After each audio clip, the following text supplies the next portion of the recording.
डनकाशी news channel, सच है तो बोलेगा। समाजवादी पार्टी के प्रदेश अध्यक्ष श्यामलाल पाल ने मिर्जापुर दौरे पर बीजेपी सरकार पर जमकर हमला बोला। सपा जिला कार्यालय लोहिया ट्रस्ट में प्रेस वार्ता के दौरान उन्होंने कहा कि किसान, महिलाएं, मजदूर अपने अधिकारों के लिए सड़क पर उतर चुके हैं। सामाजिक राष्ट्र की स्थापना के लिए लोग मजबूती से आगे बढ़ रहे हैं। 2027 के विधानसभा चुनाव में प्रदेश से ढोंगी सरकार का अंत होगा और समाजवादी पार्टी की सरकार बनेगी। समाजवादी पार्टी के प्रदेश अध्यक्ष श्यामलाल पाल ने कहा कि भाजपा की सरकार संविधान के साथ खिलवाड़ कर रही है। महिलाओं को उनके अधिकारों से वंचित किया जा रहा है। पंचायत चुनाव को लेकर कहा कि जो भी बाबा साहेब अम्बेडकर के संविधान को मानेगा, उनके साथ समाजवादी पार्टी का गठबंधन होगा। उन्होंने भाजपा पर आरोप लगाते हुए कहा, महिलाएं जब ब्लॉक में नामांकन के लिए जाती हैं तो भाजपा के अधिकारी द्रौपदी के चीरहरण की तरह उनका अपमान करते हैं। उन्होंने बीजेपी नेताओं के अश्लील वायरल वीडियो पर भी हमला बोलते हुए कहा, भाजपा कोई पार्टी नहीं, एक मानसिकता है जो देश को सांप्रदायिकता के रास्ते पर धकेल रही है। भाजपा के लोग किस हद तक गिर सकते हैं ये कोई नहीं जानता। बीजेपी की तिरंगा यात्रा पर निशाना साधते हुए श्यामलाल पाल ने कहा, जिन्होंने आजादी की लड़ाई में एक पत्ता भी नहीं हिलाया, वे अब तिरंगा यात्रा निकालकर देशभक्ति का प्रमाण पत्र बांट रहे हैं। उन्होंने पुलवामा, पहलगाम और ऑपरेशन सिंदूर का जिक्र करते हुए कहा कि सरकार ने देश की सुरक्षा से खिलवाड़ किया है। सीजफायर रोकना देश की बड़ी नाकामी रही है और अब अपनी नाकामी छुपाने के लिए तिरंगा यात्रा निकाली जा रही है।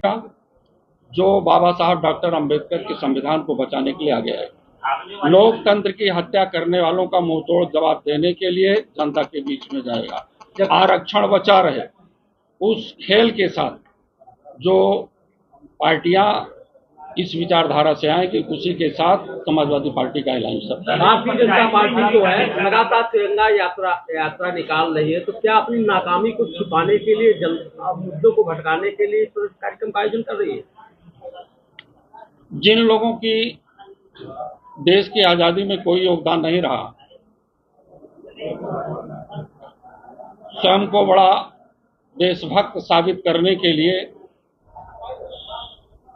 एक सर काटने वाले का 10 सर काट करके लाएंगे,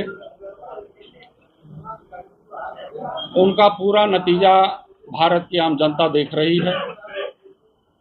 पुलवामा में हमारे वीर सैनिकों के साथ ये सरकार क्या किया, पहलगाम में क्या किया,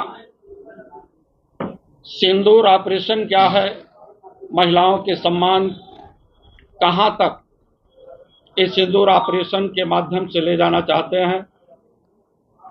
सीज फायर रोका गया, सरकार के पास बड़ी नाकामयाबी रही है कि एक दूसरे देश के कहने पर सीज फायर को रोका गया। पूरी तरह से भारतीय जनता पार्टी वर्तमान सरकार खेल रही है, अपनी नाकामी को छिपाने के लिए तिरंगा यात्रा इनका है। अपना दल के प्रदेश अध्यक्ष इस्तीफा दे चुके हैं और उनका शर्त ये है कि जो मुझे टिकट देगा उस पार्टी को हम ज्वाइन करेंगे। क्या समाजवादी पार्टी उनको अपने में लेगी, अपनी पार्टी में? हमें उनके शर्त को नहीं मालूम है, लेकिन इतना जरूर मालूम है कि संविधान को धोखा देने वालों के साथ थे। उनके समझ में आ गया है कि संविधान को धोखा देने वालों के साथ नहीं रहेंगे, संविधान के बचाने वालों के साथ रहेंगे। मोदी जी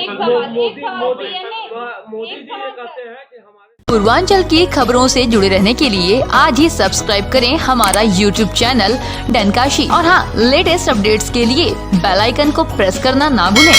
और आपके पास है कोई जानकारी या है कोई सूचना तो हमारे दिए गए नंबर पर आप हमसे संपर्क कर सकते हैं।